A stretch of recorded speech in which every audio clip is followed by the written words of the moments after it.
Les cuento, mi tío Augusto Cardosa era el director de la escuela de mi pueblo y se le ocurrió que el mejor correctivo para mis travesuras de niño era hacer que me aprendiera de memoria infinidad de poemas de Rubén Darío.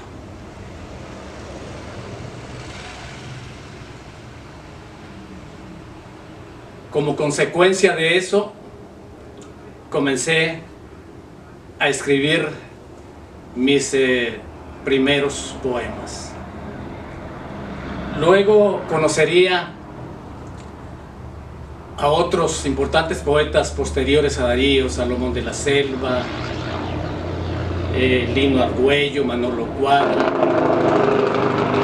Joaquín Pasos, José Coronel Urtecho, Pablo Antonio Cuadra, Ernesto Cardenal, Ernesto Mejía Sánchez y un larguísimo etcétera. Y hasta un poeta muy menor, un poeta satírico de nombre Gonzalo Rivas Novoa,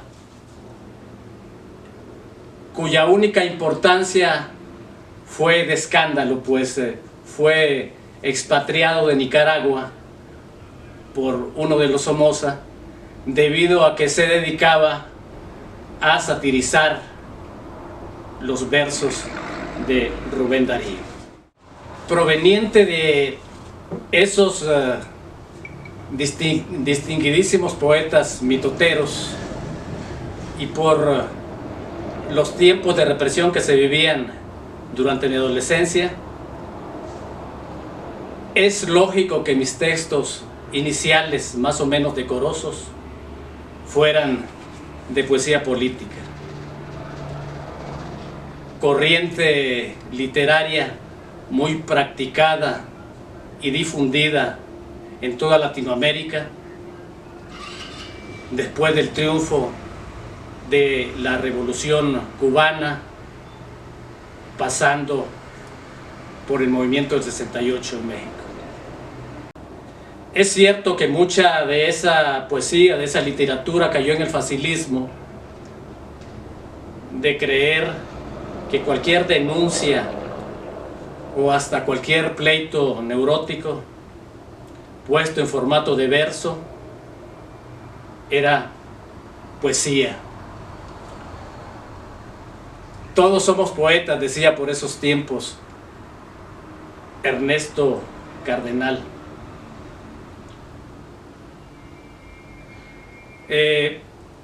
La denostación, digamos, de la poesía política de los años 70 y posteriores es de alguna manera injusta.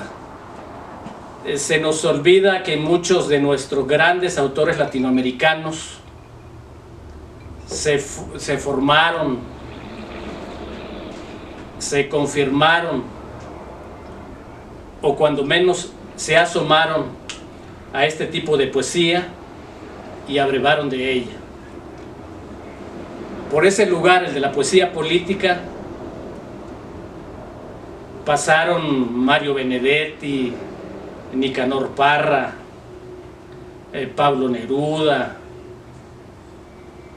Efraín Huerta, el ya mencionado Ernesto Cardenal, el mismo Sabines de Yuria y Mal Tiempo, Nicolás Guillén, ya decíamos que Pablo Antonio Cuadra, Cecilia Meireles, Juan Gelman y el gran Roque Dalton. A través de la entraña de la poesía política de los 70s, más bien de los 60s, 70s, 80s, pasa la mexicanísima literatura de la onda y pasa también el denominado movimiento de talleres literarios iniciado en la ciudad de San Luis Potosí por Miguel Donoso Pareja en el año de 1974. Es más, los talleres de Donoso Pareja fueron algo así como una prolongación de los talleres fundados por Ernesto Cardenal en la isla de Solentiname al inicio de los años 70, cuya intención primaria era extraer artistas de la clase popular, lejos de las academias. Contradictoriamente, esos talleres, prácticamente con el mismo formato, terminaron en las escuelas de letras. Creo pues que muchos de los proyectos de aquellos años, que necesariamente pasan por el panfleto y la poesía política, hasta por una concepción anárquica y simplista de la creación artística, han fructificado hasta estas fechas en escritores más conscientes de su oficio y en cada vez más espacios de participación fuera de las instituciones públicas. Es en el año 1988, durante un encuentro estatal de talleristas convocado por el CREA, cuando conozco a la gran mayoría de los escritores guanajuatenses nacidos entre los 50 e inicios del 60. Ahí encontramos a Benjamín Valdivia, Juan Manuel Ramírez Palomares, Graciela Guzmán, León Fernando Alvarado, Demetrio Vázquez Apolinar, Eugenio Mancera, Gerardo Sánchez, el gran Baudelio Camarillo y Gabriel Márquez de Anda, entre otros. A Alejandro García, que también asistía a ese encuentro, ya lo conocía, pues era el coordinador de nuestro taller literario en Irapuato. De aquella convivencia de señores escritores nace una publicación denominada Guanajuato, Luz y Pluma.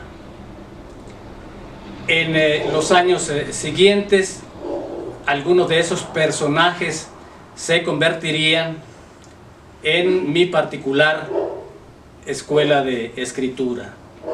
Hablo específicamente de Benjamín Valdivia, Juan Manuel Ramírez Palomares, Demetrio Vázquez y Alejandro García.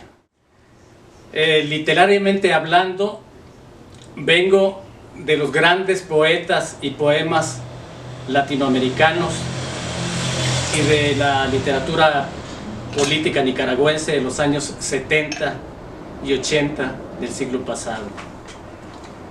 Vengo indiscutiblemente del Darío de la Oda a Roosevelt, del Soldado Desconocido y Evocación de Píndaro de Salomón de la Selva, del Canto de Guerra de las Cosas de Joaquín Pasos, de La Hora Cero de Ernesto Cardenal,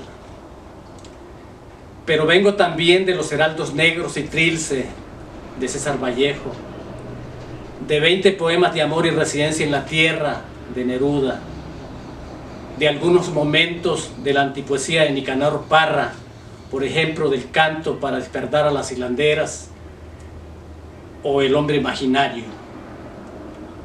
vengo del Altazor de Huidobro y además vengo de los grandes poemas mexicanos: Primero Sueño de Sor Juana, Muerte sin fin de Gorostiza, Canto a un Dios mineral de Jorge Cuesta, Piedra de Sol de Paz, y del enorme gran poema ceremonial del Moroso del mexicano español Tomás Segovia. La poesía es siempre testimonio emocional, ontológico, místico, existencial. El factor que prefieran, o todo en un mismo paquete configurando quizá el más alto ideal de poesía. En tal sentido, el de la poesía testimonial, quien testimonia o atestigua se compromete con la vida. Nos dice que el discurrir vital no ha pasado desapercibido para él, que ha estado atento, conformando su visión de lo que ocurre a su alrededor para compartirla con otros generosamente. Y no me refiero con esto a la denominada poesía testimonial, que con frecuencia es más nota de denuncia que discurso poético, sino a la poesía en toda su diversidad y al hecho innegable de que el poeta es los ojos de su entorno, fiel testigo del paso del hombre en su cámara de tiempo por la tierra. La poesía es la huella indeleble de ese tránsito, el más fidedigno testimonio. Los más altos o más representativos poetas latinoamericanos de los últimos 2 siglos han desarrollado su oficio bajo esta perspectiva. Darío, trayendo el clasicismo europeo a bañarse en la no menos bella campiña nicaragüense. Vallejo, dando voz al humor dolorido del cholo peruano.